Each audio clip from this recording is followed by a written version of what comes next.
Olá, meu nome é Biracé Carlos Machado, o editor da Rádio Blog. E hoje nós estamos aqui para a realização da palestra com base no livro A Galáxia da Internet, de Manuel Castells, né? É um livro muito bom, como Manuel Castells já é conhecido aí do pessoal de humanas.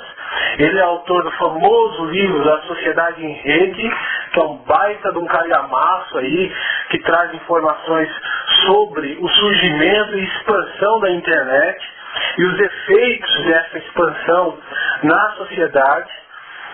É um livro que se tornou universal, é conhecido em várias áreas, é referência para estudos aí a respeito da rede, mas esse outro livro, A Galáxia da Internet, é um livro bem menor, bem mais fino, mas traz muito mais informações de maneira objetiva do que a Sociedade em Rede. Na minha opinião, esse livro agora traz ao autor com uma visão muito mais clara a respeito da internet. Naquele primeiro livro, ele está deslumbrado assim, com as possibilidades da internet. Ele comprou o discurso de que a internet ia formar outra sociedade, né? Nesse outro livro não, ele já está mais pé no chão, ele já observa os efeitos imediatos a médio prazo e a longo prazo da internet. Então é um livro muito mais objetivo, traz muito mais informações, traz muito mais questionamentos realistas e é muito menos, vamos assim dizer, muito menos corporativista, né? No sentido de defender uma determinada classe. No Sociedade em Rede, você vê o Manuel Castells incorporando mesmo o papel de sociólogo, né? Todo o livro é voltado para isso, o livro dá uma volta enorme em conceitos de sociologia, que ele tentou encaixar de qualquer jeito ali na questão da expansão da rede. Esse não, já é um pensador mesmo. Você vê que o Manuel Castells ele ganhou maturidade aí nesse estudo, então ficou um livro muito melhor. Eu acredito que esse livro aí vai ser muito mais referência do que os outros livros que ele escreveu, principalmente o Sociedade em Rede aí. Mas então vamos direto aí para o segundo slide. Então o primeiro capítulo do livro aí, A Galáxia da Internet, é esse, a rede e a mensagem. Nesse capítulo o autor analisa aí e vê que a internet não mudou completamente a sociedade. Não foi isso que aconteceu. Mas a internet mostrou para a sociedade uma nova forma de fazer as antigas coisas. Então no primeiro livro o Castells fala que vai mudar radicalmente a sociedade, né? Ele vai ser tudo diferente, o amanhã não vai ter nada a ver com o passado. Agora nesse livro não. Ele afirma que a rede é a mensagem. Claro, a rede transporta uma mensagem. Uma mensagem de vídeo, uma mensagem de post, uma mensagem do Wikipédia, uma mensagem do Orkut, do Facebook. Todas essas redes transportam entre si mensagens. Mas a mensagem principal que a rede transporta é ela mesma.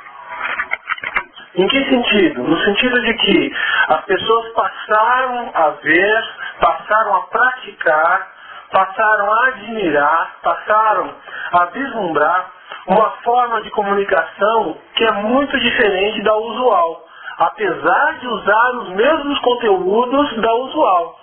Trocando em miúdos, eu falo oi e pergunto para um colega meu como ele vai pessoalmente, mas eu poderia fazer isso só quando eu o encontrasse pessoalmente, né, ou por telefone, linha fixa, mas agora com a internet não, eu passo a acompanhar o que ele pensa, passo a me comunicar com ele, passo a manter aquela amizade mesmo que eu não esteja próximo fisicamente.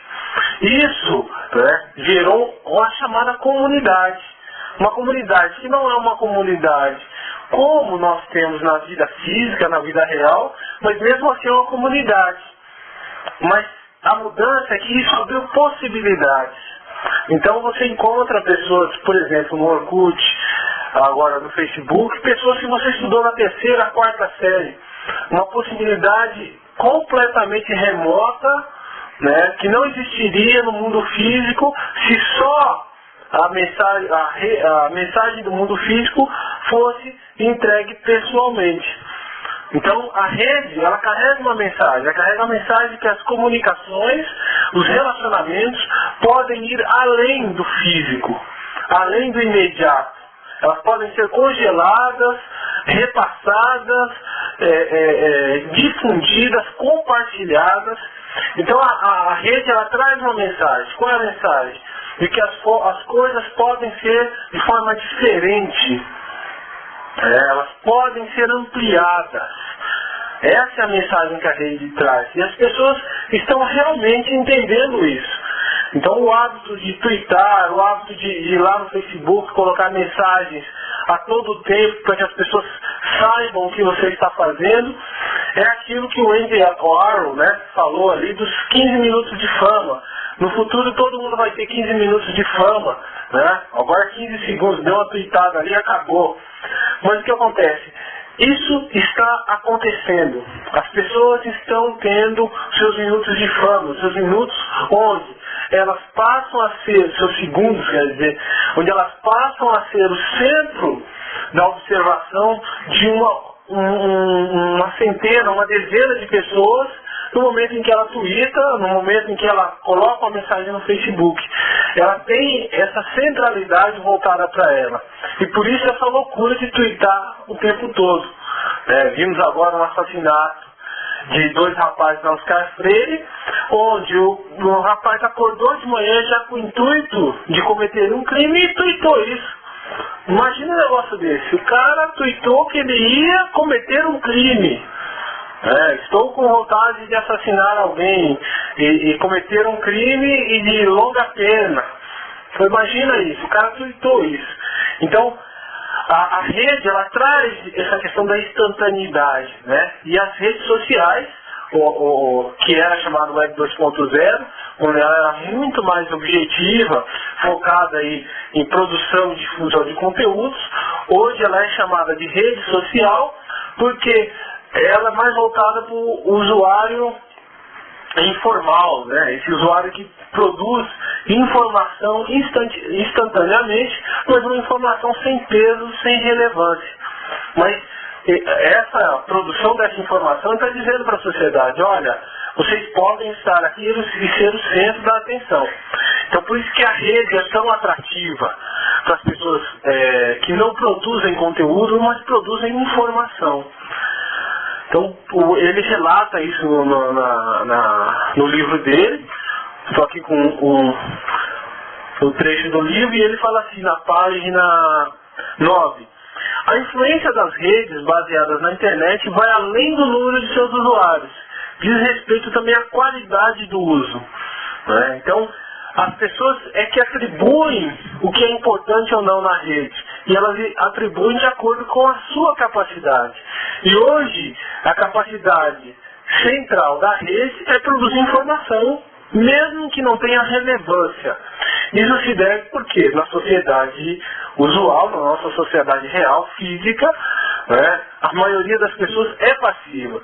Então, para que essa rede seja dinâmica, você tem que baixar bastante no nível de produção, da qualidade da produção dessa informação. Então, se antes nós tínhamos blogs, nós tínhamos veículos que eram voltados para a educação, hoje você tem Twitter, que é 2 linhas, uma frase, porque a maioria das pessoas consegue produzir uma frase, né? E não precisa ser uma frase de impacto ou tudo, porque ela vai ser apagada. Instantaneamente vai ser coberta por outra e assim por diante. Então, o próximo slide. Então, o Castell vai dizer assim, a prática da troca de mensagens é antiga. Ele fala aí, a formação de redes é uma prática muito antiga, mas as redes de informação agora foram energizadas pela internet.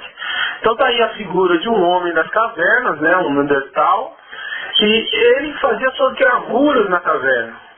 Então, vamos dizer assim que esse homem tweetava também. Claro que a tweetagem dele, a mensagem que ele colocava aí no seu Facebook improvisado, era demorada. Você tinha que ir lá, pegar a tinta na árvore, limar ali um pedaço de madeira, pintar naquela superfície rústica. Então demorava um tempo, para que essa mensagem fosse difundida, mas ela era difundida. Então a todo tempo esse homem se deslocava, entrava outro, via pintura, e os anos foram passando, os séculos foram se passando, e hoje arqueólogos ainda acham essas mensagens tuitadas aí nessas cavernas, e elas estão aí. Então o Castells vai defender, olha, a prática de tuitar, de mandar mensagens para os seus contemporâneos, ou para pessoas, para que elas identifiquem ou saibam que eu estive aqui e que eu fiz tal atividade, isso é antigo, isso não é uma cultura nova, não é uma cultura criada pelo Facebook ou uma cultura criada pelo Twitter, não, isso já existia. O que é novo é que mais pessoas com muito, mas muito menos recursos, com muito menos trabalho, podem fazer isso de maneira simultânea e instantânea. Se esse homem da caverna deveria ir lá, colher uma árvore, escolher a árvore, tirar a tinta da árvore, colocar no potinho, amassar, fazer um pincel, pintar, esperar secar, né? A caverna não podia estar úmida, né?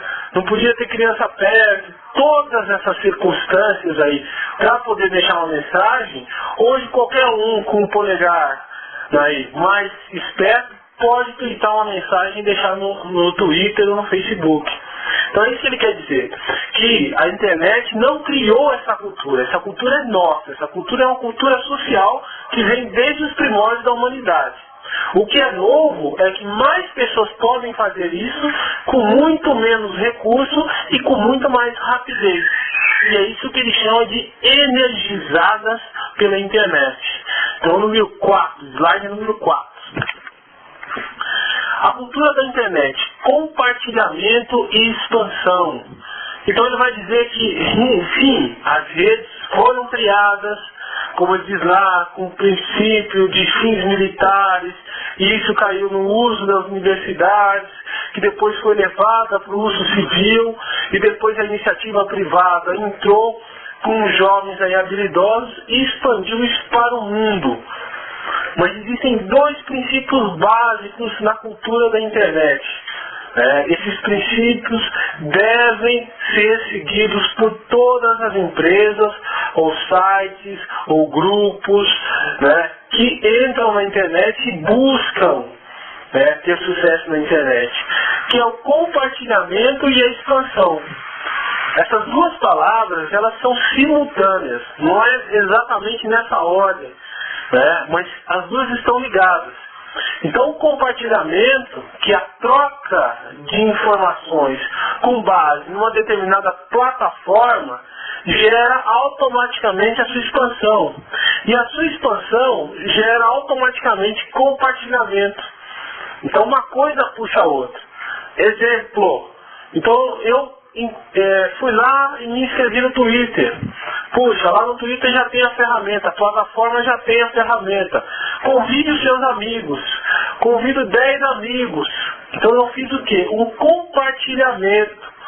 Então, poxa, se eu sou um cara legal, se eu sou um cara popular, se os meus amigos querem se corresponder comigo, eles vão entrar no Twitter. Na medida que eles entrarem, eu expandi a rede. Porque eu era um, e agora eu convidei 10, meus 10 amigos vieram, já são 11. E esses amigos vão fazer simultaneamente a mesma coisa. Isso aconteceu com o Facebook, aconteceu com o Twitter, aconteceu com o YouTube, e acontece com todos os outros sites. Todas as plataformas da internet têm como base esses dois princípios.